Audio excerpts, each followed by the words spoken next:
Teacher, all Tripura school computer টিচারের 365 জন আমাদের যে কার্যকর্তা মানে যে এমপ্লয়ি তাদেরকে বাদ দেওয়া হয়েছে, তাদের মেয়াদ সম্পূর্ণ হয়ে গেছে। কিন্তু আমরা বারবার সরকারের কাছে গেছি তাদেরকে আবার রিঅ্যাপয়েন্টমেন্ট করার জন্য, কিন্তু রিঅ্যাপয়েন্টমেন্ট হয়নি। বারবার আমাদেরকে সিএমের দপ্তর থেকে ডেট দেওয়া হয়েছে, কিন্তু প্রকৃতপক্ষে কাজ আমাদের কিছু হয়নি। আমাদের পাশের রাজ্য যে আসাম, সেখানে 5 বছর অতিক্রান্ত হওয়ার পর তাদেরকে নিয়মিত করা হয়েছে। আমাদের দাবি হচ্ছে যে সরকার 2021 সালে এই ত্রিপুরাতে যে কম্পিউটার শিক্ষা ব্যবস্থা চালু করেছেন, আমরা চাইছি যে এটা শিক্ষা ব্যবস্থার মধ্যে একটা ইলেকট্রিক সাবজেক্ট করার জন্য, মানে কম্পালসারি সাবজেক্ট যাতে করা হয়। কারণ আজকালের যুব সমাজ, ছাত্র সমাজ যখন যুব সম্প্রদায় সমাজে যাবে, তারা যাতে কম্পিউটার শিক্ষায় যাতে উন্নত হতে পারে, প্রশিক্ষিত হতে পারে, তার জন্য। পাশাপাশি আমরা চাইব যে আহামর আমরা কিছু চাইছি না, আমরা চাইছি 365 জনকে আপাতত রেগুলার করা হোক, আর বাদবাকি যারা আছে তাদেরকে বিভিন্ন যে সুযোগ সুবিধাগুলি, সরকারি সুবিধাগুলি আছে, সেগুলি প্রোভাইড করা হোক। তার জন্য আজকে আমাদের মানববন্ধন।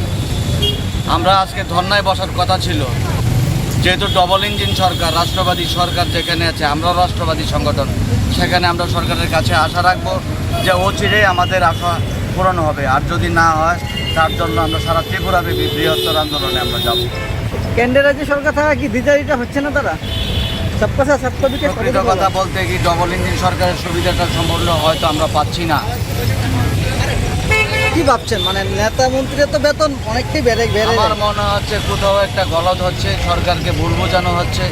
আমরা চাইবো আজকের এই আন্দোলনের মধ্য দিয়ে যে বার্তাটা ওনার কাছে পৌঁছবে, উনি এই বিষয়টা ভেবে চিনতে যাতে সেই বিষয়টাকে ইমপ্লিমেন্ট করে, আমরা সেটাই চাইব।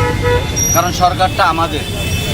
যে হারে জিনিসপত্রের দাম বাড়ছে, তারা যেই বেতন বললো, লেবার কোড এবং সুপ্রিম কোর্টের যে লেবার কোড সংশোধন করা হয়েছে, আপনারা জানেন 4টি লেবার কোড করা হয়েছে, 2টিকে আমরা সমর্থন দিয়েছি, বাকি 2টিকে সংশোধন করার কথা আমরা বলছি।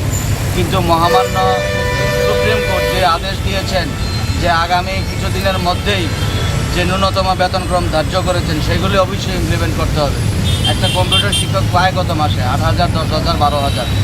তো সেই জায়গায় 729 টাকার নিচে কাউকে কোনো প্রকার হাজিরা যদি আমরা বলি, তাহলে কোনো প্রকার হাজিরা 729 টাকার নিচে দেওয়া যাবে না।